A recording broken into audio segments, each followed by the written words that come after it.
Good morning বন্ধুরা, তোমরা সকলে ভালো আছো, সুস্থ আছো, স্বাভাবিক আছো, আর আমিও ভালো আছি। এখন বাজে হচ্ছে 10:30, মানে 10:40 বাজে। আর এখন থেকে আমার দিনটা শুরু হচ্ছে। আর আমার রান্নাঘরের অবস্থা খুব খারাপ, দেখানোর মতন না। তবু তোমরা চাইলে অবশ্যই এক ঝলক দেখিয়ে দিতে পারি।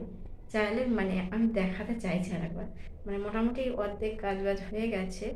আর আনাজপত্রগুলো গোছাবো, যেগুলো বাজার থেকে বাজারে এসছে। আর হচ্ছে তোমার রান্না অনেকটা হয়ে গেছে, এখন একটু শাক রান্না করবো।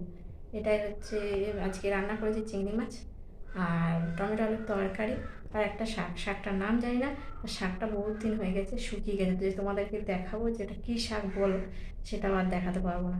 দেখাতে পারবো কিন্তু তোমরাও বুঝতে পারবে কিনা সন্দেহ, কারণ হচ্ছে শুকিয়ে গেছে পুরো শাকটা। কিন্তু পয়সা দিয়ে কেনা তো, খুব খারাপ লাগে, ওর জন্য শাকটা রান্না করবো আমার মতন করে। একটু পেঁয়াজ, একটু রসুন আর একটু শুকনো লঙ্কা আর পাঁচফোড়ন দিয়ে একটু রান্না করবো।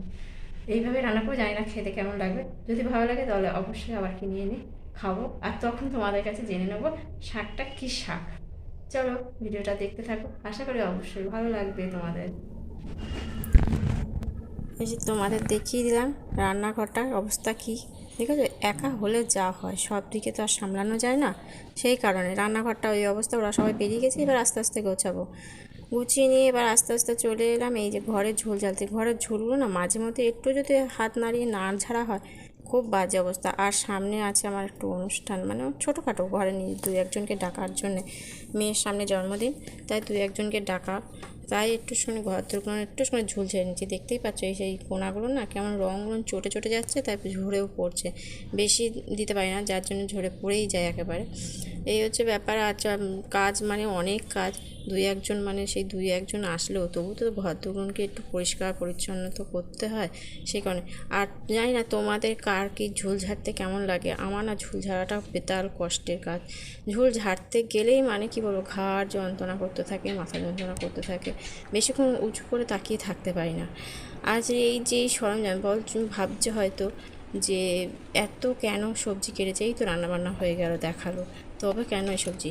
এটা হচ্ছে বাপের বাড়ির মানে পুজো ছিল, নারায়ণ পুজো।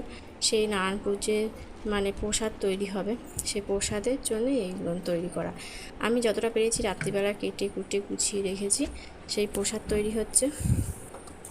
প্রসাদের ব্যবস্থা করে রেখে বাড়ি চলে আসবো ভেবেছিলাম, আসতে পারিনি ছিলাম। আবার পরের দিন ভোরবেলা বাড়ি এসেছিলাম, এসে বাড়ির ঘরে পুজো আচ্ছা করে আবার মা ওখানে গেছিলাম। মায়ের ওখানে গিয়ে সব যতটুকু পেরেছি হাতাহাতি করে একটু গুছিয়ে দিয়েছি, গুছিয়ে ওখানেই ছিলাম সারাটা দিন। আর এইভাবেই কেটেছে দিনটা, মানে কি বলবো, একদম দৌড়ঝাঁপ একটা অনুষ্ঠান। আর এই পরের দিন, পুজোর পরের দিনই ছিল আমার মেয়ের জন্মদিন, সেটাও আবার দেখতে হবে মেয়ের জন্মদিন, কিন্তু সেদিন করতে পারিনি। সেটা অফ করে আমরা পরে মানে রবিবার দেখে একটা করেছিলাম যে মেয়ের জন্মদিন পালনটা। কী করবো, কষ্ট হয়েছিল খুবই।